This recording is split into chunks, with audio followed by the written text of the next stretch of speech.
ಕೋಟ್ಯಾಂತರ ಭಕ್ತರ ಆರಾಧ್ಯ ದೈವವಾಗಿರುವ ಹುಬ್ಬಳ್ಳಿಯ ಶ್ರೀ ಸಿದ್ಧಾರೂಢ ಸ್ವಾಮೀಜಿ ಮಹಾರಥೋತ್ಸವವು ಸಹಸ್ರ ಭಕ್ತ ಸಾಗರದ ಮಧ್ಯೆ ಗುರುವಾರ ಅದ್ಧೂರಿಯಾಗಿ ನಡೆಯಿತು. ಸಂಜೆ ವೇಳೆಯಲ್ಲಿ ಮಠದ ಆವರಣಕ್ಕೆ ಸಿದ್ಧಾರೂಢರು ಮತ್ತು ಗುರುನಾಥಾರೂಢರ ಪಲ್ಲಕ್ಕಿ ಬರುತ್ತಿದ್ದಂತೆ ರಥೋತ್ಸವಕ್ಕೆ ಚಾಲನೆ ದೊರೆಯಿತು.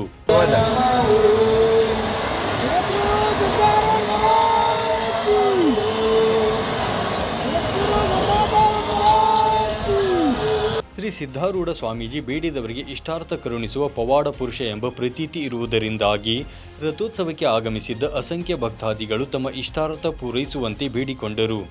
ಭಕ್ತರು ರಥಕ್ಕೆ ಉತ್ತುತ್ತಿ, ಬಾಳೆಹಣ್ಣು ಹಾಗೂ ನಿಂಬೆಹಣ್ಣು ಎಸೆದು ಸಂಭ್ರಮಿಸುವ ಮೂಲಕ ಶಿವನಾಮ ಸ್ಮರಣೆಯಲ್ಲಿ ಲೀನರಾದರು.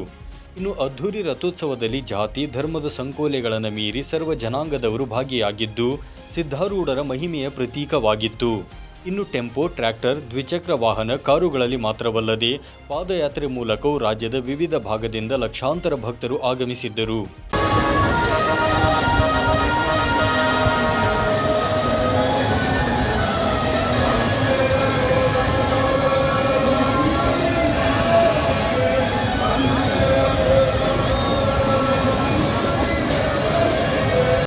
ಇನ್ನು ಮಹಾರಾಷ್ಟ್ರ, ಆಂಧ್ರಪ್ರದೇಶ, ಗೋವಾ ಸೇರಿದಂತೆ ರಾಜ್ಯದ ಹುಬ್ಬಳ್ಳಿ, ಧಾರವಾಡ, ಬಾಗಲಕೋಟೆ, ವಿಜಯಪುರ, ದಾವಣಗೆರೆ, ಕಲಬುರಗಿ, ಹಾವೇರಿ, ಗದಗ, ಬೆಳಗಾವಿ ಸೇರಿದಂತೆ ವಿವಿಧ ಭಾಗಗಳಿಂದ ಲಕ್ಷಾಂತರ ಭಕ್ತರು ರಥೋತ್ಸವದಲ್ಲಿ ಪಾಲ್ಗೊಂಡು ಪುನೀತರಾದರು.